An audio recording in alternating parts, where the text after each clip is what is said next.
Chapter 7. Light in the Darkness.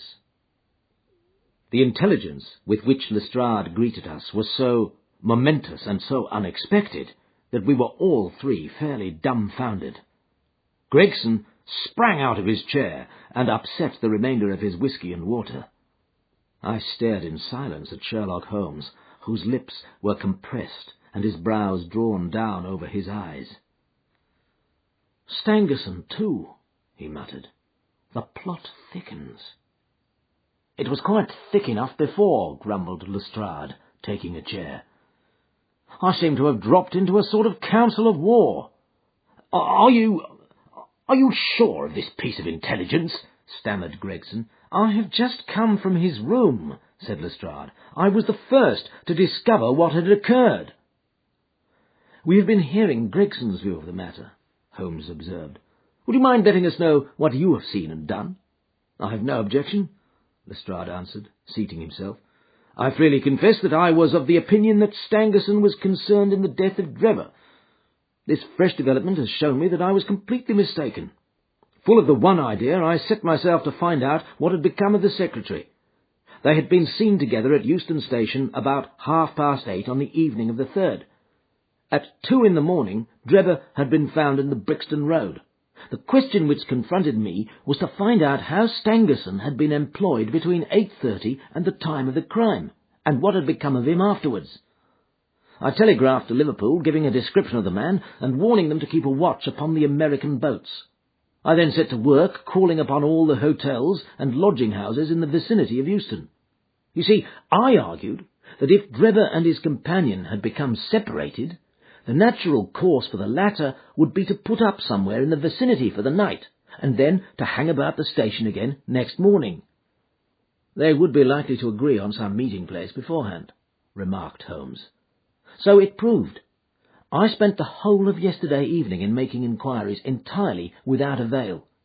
This morning I began very early, and at 8 o'clock I reached Halliday's private hotel in Little George Street. On my inquiry as to whether a Mr. Stangerson was living there, they at once answered me in the affirmative.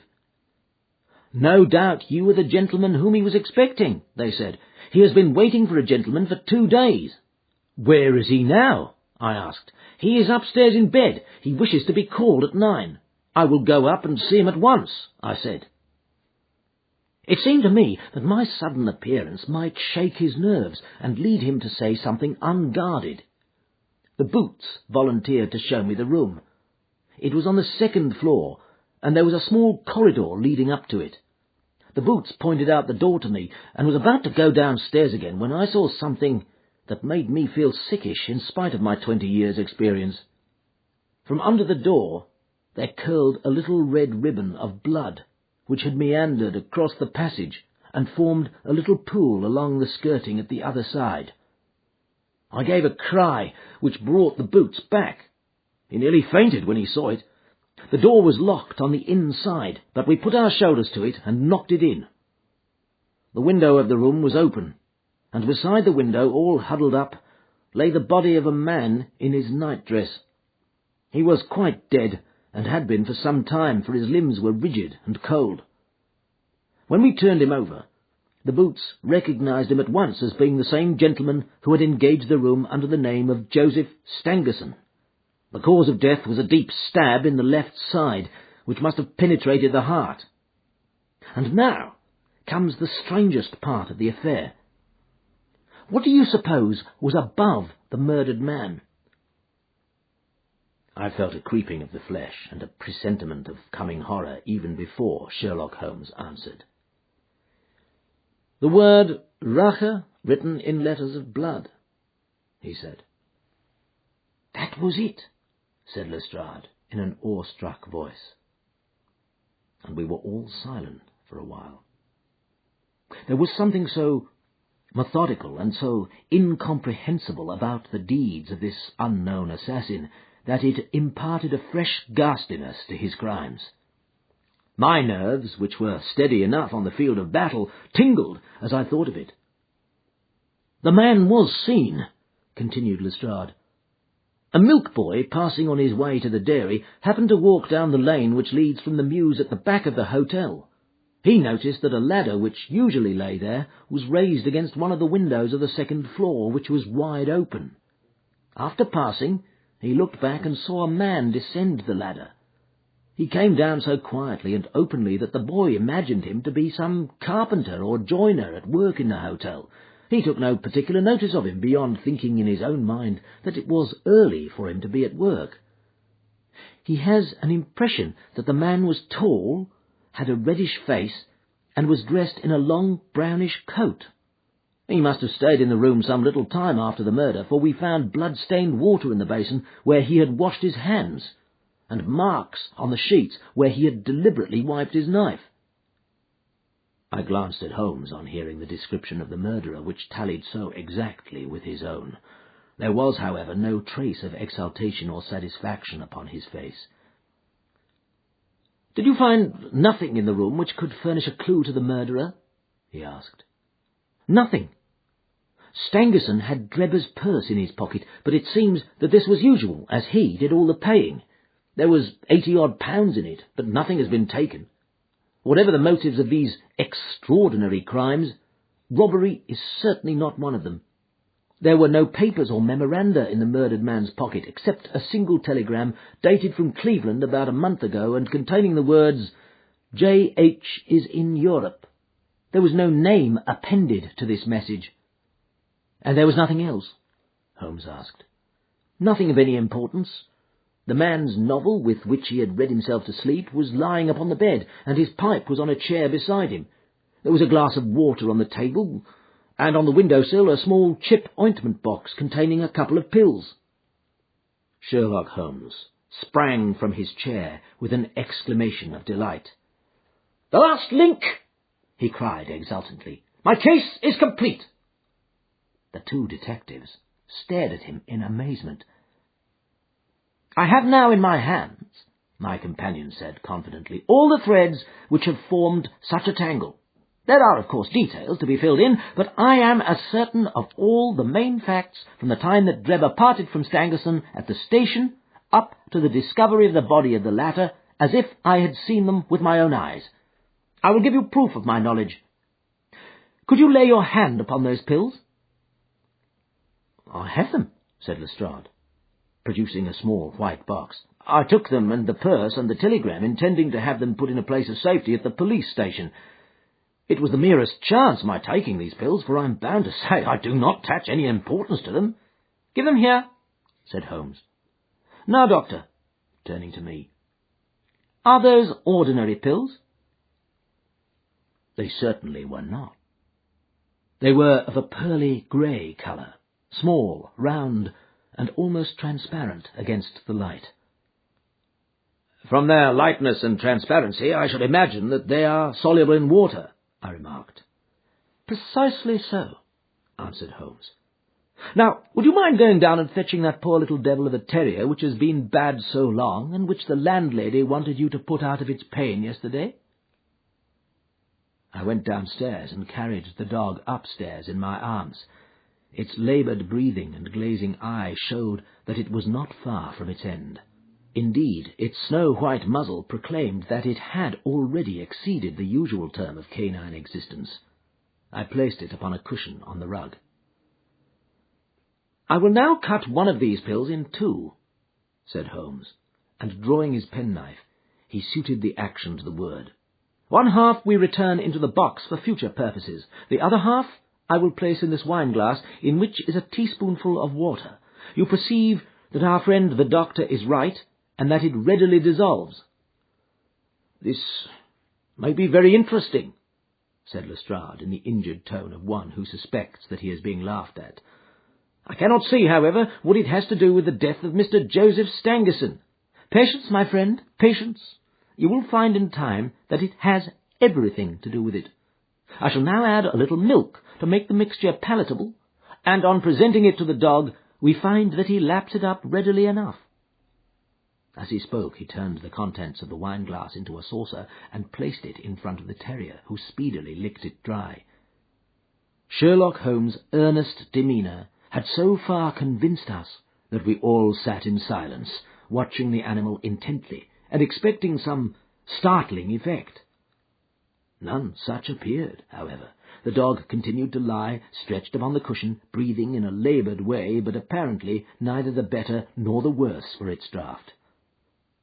Holmes had taken out his watch, and as minute followed minute without result, an expression of the utmost chagrin and disappointment appeared upon his features. He gnawed his lip, drummed his fingers upon the table, and showed every other symptom of acute impatience. So great was his emotion that I felt sincerely sorry for him, while the two detectives smiled derisively, by no means displeased at this check which he had met. "It can't be a coincidence," he cried, at last springing from his chair and pacing wildly up and down the room. "It is impossible that it should be a mere coincidence. The very pills which I suspected in the case of Drebber are actually found after the death of Stangerson, and yet they are inert. What can it mean? Surely my whole chain of reasoning cannot have been false. It is impossible. And yet this wretched dog is none the worse. Ah! I have it! I have it!" With a perfect shriek of delight, he rushed to the box, cut the other pill in two, dissolved it, added milk, and presented it to the terrier. The unfortunate creature's tongue seemed hardly to have been moistened in it before it gave a convulsive shiver in every limb, and lay as rigid and lifeless as if it had been struck by lightning. Sherlock Holmes drew a long breath and wiped the perspiration from his forehead. "I should have more faith," he said. "I ought to know by this time that when a fact appears to be opposed to a long train of deductions, it invariably proves to be capable of bearing some other interpretation. Of the two pills in that box, one was of the most deadly poison, and the other was entirely harmless. I ought to have known that before I ever saw the box at all." This last statement appeared to me to be so startling that I could hardly believe that he was in his sober senses. There was the dead dog, however, to prove that his conjecture had been correct. It seemed to me that the mists in my own mind were gradually clearing away, and I began to have a dim, vague perception of the truth. "All this seems strange to you," continued Holmes, "because you failed at the beginning of the inquiry to grasp the importance of the single real clue which was presented to you. I had the good fortune to seize upon that, and everything which has occurred since then has served to confirm my original supposition, and indeed was the logical sequence of it. Hence, things which have perplexed you and made the case more obscure have served to enlighten me and to strengthen my conclusions. It is a mistake to confound strangeness with mystery. The most commonplace crime is often the most mysterious because it presents no new or special features from which deductions may be drawn. This murder would have been infinitely more difficult to unravel had the body of the victim been simply found lying in the roadway without any of those outre and sensational accompaniments which have rendered it remarkable. These strange details, far from making the case more difficult, have really had the effect of making it less so."